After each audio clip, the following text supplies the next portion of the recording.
Hello and welcome to CLEA'S world. I am Clea, and today I would like to share with you more of the information I've received from the 25th dimension during my last QHHT Hypnosis session.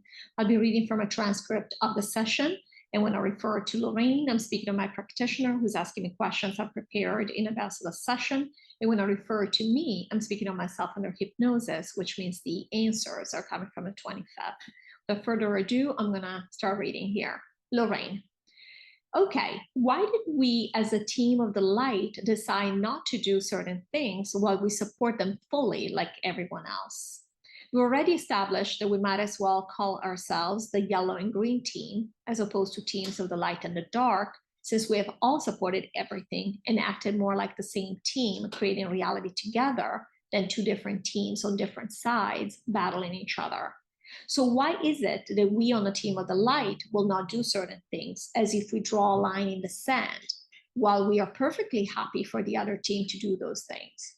It's almost like we selfishly decided not to get our hands dirty and let the other team do the dirty work for all of us. It feels very hypocritical. Me. Yeah, so we would note a couple of things before we answer more in depth. But basically, yes, on the surface, we have been battling. We love battling, right? Because when you battle, we already said, you're just reconfirming the reality. Because whether you come at it from one side or the other, you're saying, this is the idea we want to believe in. This is the idea we want to be real, okay? So on the surface, we have been battling. Underneath, at the real reality level of what our higher self was after, we have created the reality together. And we said this. And this is why Clea is asking this question. We absolutely have created everything together and we've gone along with everything. Well, we haven't done it ourselves. We've gone along with everything. Now, many of us have done all kinds of things that were not of the light as well. But it's true that we haven't done all the things that we think of that are not of the light. So it's true in this sense. We already said the team of the dark is at the short end of the stick in this case, because they have done things that are truly not only objectionable to us, but objectionable to them too. Many of them may be forced to do certain things. Another thing we'll note is that Clea said, we've been happy. The truth is, we've not been happy too. We have not been happy. Clea used this expression to say, we're perfectly fine with them doing it. I just don't want to get my hands dirty. In a way, there is that, absolutely. But not because we're like, oh, we want this done, so you go ahead and do it. I just don't want to be part of it so that I can go and feel all righteous about myself. Now, there has been a lot of that. We have done that. We were all righteous when we started talking from the beginning here. And again, there's nothing wrong with that. There is no judgment. This has been the name of the game here, that we on the team of the light, we're supposed to feel like we are the righteous ones. We are the good ones. We said this, that good doesn't mean anything, but we have given it such moral weight here. So there is all of that going into this. But at the end of the day, we did not, all of us, we did not want for certain things to happen. But because of the set of circumstances, we had the resets done, which really kind of got things out of hand, where things went out of hand, even for the dark. The dark, we said many times from the beginning, did not realize what was going to happen. We've all played with things without knowing what would happen. We've done things here that we had never done before. We didn't know what could happen. And we truly did make mistakes for the simple reason that when you try something you've never tried before, mistakes can happen. You don't know what you're doing. And that's why we keep saying there is no judgment. None of us meant for things to go the way they went. So of course, it's one thing after the other. And we end up doing things that are truly objectionable. That's why we decided to take this down. So we have all realized this cannot continue. This is not a happy planet. This is not a planet we want to continue having experiences on, and all the things we've discussed for the last almost 2 years now. So we don't want to go too much into detail here because we've done that at length. But basically, Clea was feeling, when she used the word hypocritical, she was feeling upset that we have felt, with no reason, we have felt so superior. So now she's feeling upset at herself for feeling like, oh, I've been feeling like I'm better than them when I'm not. So not only now she's feeling bad for them, saying they've had to bear the weight of our judgment. And absolutely, yes, they have. But again, it's not because we are now the bad people. You know how we like to judge here. Now we are the bad people. Now we mistreated them. Now we were unfair to them. You see, Clea is still playing this game where there is us and there is them. This is where this thinking came from. But there isn't. So yes, she's thinking at team level. Of course, this is the reality we wanted to create, that we are on different teams. So that's fine. We understand that. Clea understands fully now that there is no us and them. But at the level that she was intending the question, she was thinking again from a game perspective. We played this game where the team of the light is good and they are bad. And therefore, how dare we think that we are good when we have behaved this way?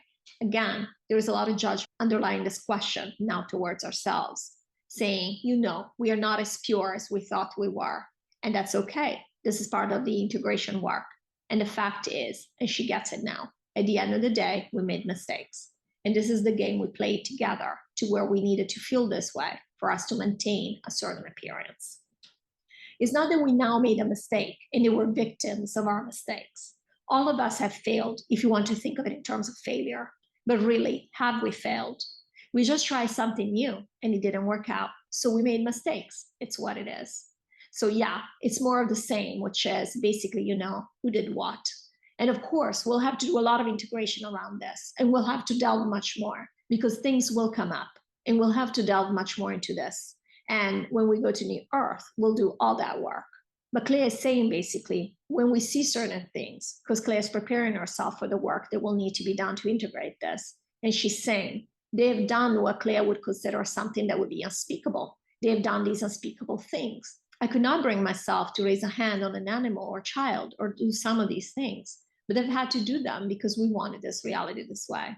But the truth is, we didn't. It didn't need to happen. We didn't want that.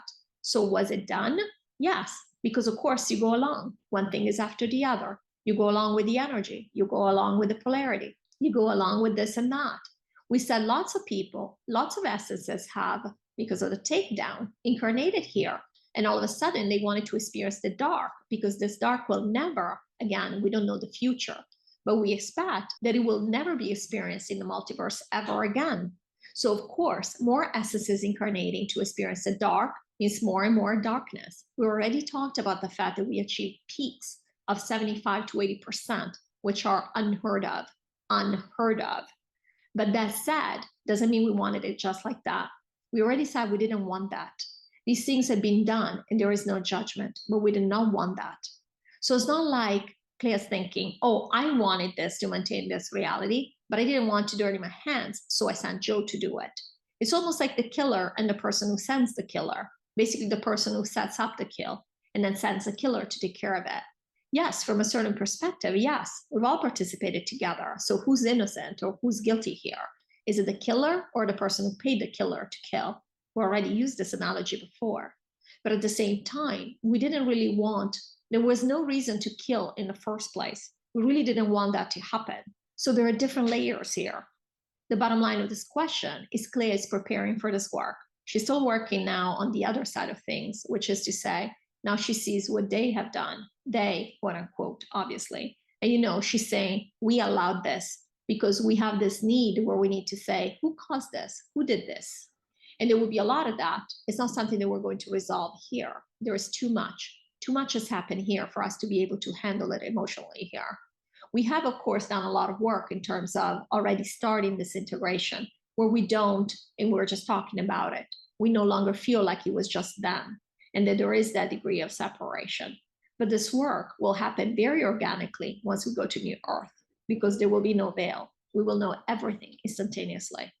And yeah, we just want to basically say, this is also a separation way of looking at it. And again, there is no judgment on that whatsoever. It is part of the process where we are going to be looking at ourselves. And this will happen for all of us on New Earth. We are going to be looking at ourselves and say, we screwed up. We're the ones who had them do these things. And we will feel so guilty. This will be one of the things we'll have to clear. We'll feel so guilty that we have done this to our brothers and sisters. But when we let it go, we talked about this, when we let it go, our brothers and sisters on alien planets that have gone there, who were from the dark, who are on the team of the dark, who were here doing some of these things physically, they will know, they will let it go too. And part of that will be to let go of we'll use the word collective, quote unquote, there is no collective. We'll have to let go of our collective guilt that we'll have because we have all participated. And the reason is because guilt is a very oppressive emotion on this planet. You know how powerful it is. how powerful it has been for us to play in this game, how we've used it for centuries here, religion, and so on and so forth. So a very powerful emotion for us to feel, and especially for the team of the light, because we have wanted to feel like we're righteous. And then when we feel guilt, we feel like, everything I thought I was up here, and I find myself down here. And it will be another one of those emotions that we have to integrate as well. Because at the end of the day, we didn't know either. We've all made mistakes here. And these mistakes are equal. There is no judgment for any of it. So this is just the next step in the integration process. The first will be, and some of us have started this process, but again, none of us have really done the bulk of it for the simple reason we don't see the things that have been done. We have no clue about the vast majority, almost the entirety of what's happened here. We wouldn't be able to handle seeing it right now. So the first part will be to see that, and we will be appalled and devastated in many ways. The next step will be to move on from that and say, we allowed this to happen. In fact, we wanted them to do this, because everything will be obvious to us. There will be no veil. And then we'll have to integrate all of this to say, you know what? It's what it is. That's literally what's going to happen at the end. What the realization is going to be. It's what it is. We're moving on now. Lorrayne, thank you. At the end of the day, we are all one, and we, as the one, wanted experiences. And if we don't demonize any of them, they're just experiences, then there you go. We had a lot of experiences. Me, yeah, sure did. Lorrayne, thank you. Next question. We seem to be obsessed with the idea of what would happen if we ran into ourselves in a different life. And in movies, they make it look like we would go crazy if that happened, or we would upset the space-time continuum or whatever. We're also obsessed with traveling back in time, which is our matrix version of reliving all our past experiences in the now. But again, with dire warnings in case we do this lightly. When the message is more positive, like in the case of a person being transported in the past and having to get used to that time period, they make it look like we can affect that time that is now past, while in reality, we are not going to have a new life in that past experience. We will simply be able to observe it in the now. In other words, when the veil is gone, we will be able to watch the past, quote unquote, experience as if watching a movie, but we won't be able to interact with the actors in it, and we can't change anything in that experience. Is this correct? You guys know, if you watch my previous sessions, I'm obsessed with this concept of time and how everything is in the present and all of that. So this popped up in my mind one day. I'm like, I want to find out more. All right, me. Yes, it is correct. What Clea is referring to in this question is the fact that we all know the truth.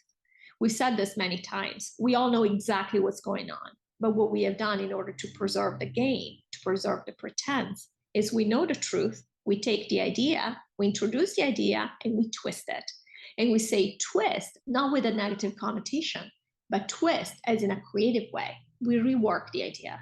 So that's what we do like in the movies. And here's my kitty saying hi. Say hi, Maxie. Hello.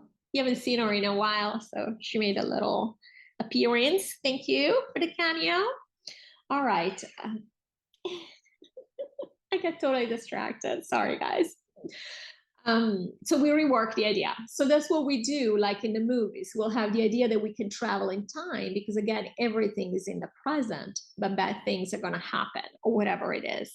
It's meant for fun. It's meant to preserve the game. It's meant to preserve the pretense because it's not real. Nothing will happen, right? Again, we are in this game where we like to think that bad things happen all the time. So there you go. So you can have the more low vibrational way of bringing in, of recreating this idea, which is, oh my goodness, you're going to run into yourself and it's going to be hell. And you're going to go crazy because you're not allowed to. And all these rules. Okay, next. And all these rules. Or you can have it in a more lighthearted, quote unquote, positive way. We mean this in a positive frequency where you're like, oh, this would be fun. And now you can go live in the past. Now, that's also a creative rework of the idea because we already said, even though there is no past and all realities are present, you're not actually going to be able to live in that present now reality that's already happened. For the simple reason that you cannot change anything that happened. That is the reality that will continue happening forever. So it's not going to be a new experience for us. Like right now, we are creating everything. But once you've created it, you cannot change it. because it's not a new experience anymore. So again, we know the truth. We know how things work. But then in these movies, we see different creative transmutations of this idea, and that's perfectly fine. And again, the consequences in the movie show the intention or the frequency level of the production or the person that came up with the idea. At the end of the day, we know what's what. We know when something is scary or it's meant to be dire, as opposed to something that's more fun, more light. We know this. Even when it comes to spirituality, we already know when the ideas that are being espoused are low vibration or not. We don't have to guess. We talked, for example, about things, scary things that a lot of people in the New Age spiritual movement have embraced. We talked, for example, about attachments and whatnot. Are they any scarier than the ideas that we have seen in religion? For example, where they talk about demons and the devil and all of that? It's all the same. We can see. We know the vibration that it comes from. We know what type of frequency they're creating. And again, it's all done, whether it's higher or lower frequency, it's all done to preserve the pretense of the game, which is things happen, things outside of us, and all those things we've already talked about. So we're not going to go more into detail. But basically, it's the same thing with movies. There are movies that are more lighthearted, but none of these movies will show you what we have been telling you. Why? Because we didn't want this. We don't want this in movies. In movies, we want the game. Movies are a way to show the game back to us in creative ways, where we rework certain ideas for fun, basically. And some things are less fun than others, as we said. Some things are very low vibration, especially movies. We said how the team of the dark has controlled the movie industry. Well, it's controlled all the industries here, almost all the industries, if not created them outright. But movies specifically are very much a dark industry. And so most of these movies brought up very scary ideas and low vibrational ideas or reworkings of the truth. So this is not surprising. What's more surprising is that they would have movies where something fun would actually happen as you could travel into the quote unquote past and so on. And they were chuckling here. It really is surprising that we actually had something that was a completely low vibration here, especially in movies. So yeah, I can see how that's pretty funny from their perspective, or from our higher self's perspective, I should say. Lorrayne, thank you. Okay, very interesting. It seems that things are getting lighter, both in dreams and in 3D reality. Some people are even winning money left and right. My life has also become much lighter with money starting to flow again. Why? Less resistance? Have we done all the work we could do here at this point, and we are now just waiting pleasantly? Pleasantly, quote unquote, guys, because it's certainly not a bed of roses just yet. Me. Yes, and we're just speaking about this. We are done. And those of us who have become ready to accept the fact that we create our reality are not putting up resistance anymore to little snags. And we already told you a few months ago that resistance would decrease as we did the work, and that eventually we will realize we wouldn't have big breakdowns anymore. We just have tiny little snags just to remind us, and depending on if we put up resistance to those in one way or the other, we will see that they would just dissipate. Because we really don't believe any longer that reality has to look dire for it to be real. There was a time we were so desperate to keep the reality in place that we assumed, we believed, we wanted to believe that it was only real if bad things happened. And we talked about all the breakdowns that many of us have had. Clea had so many issues with the car last year, and then the condo association, and here and there, because she was putting up resistance. She wanted the personal shell to stay in place. And that meant that bad things have to happen. So I can feel like somebody's doing these things to me.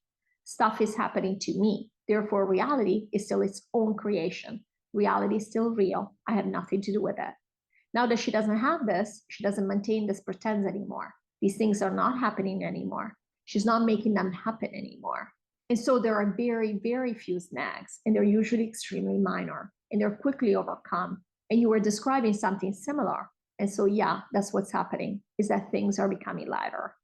Lorrayne, we are funny creatures. Me, yeah, and they were both laughing. All right, well, thank you for watching as always, and I will see you in the next video. Take care.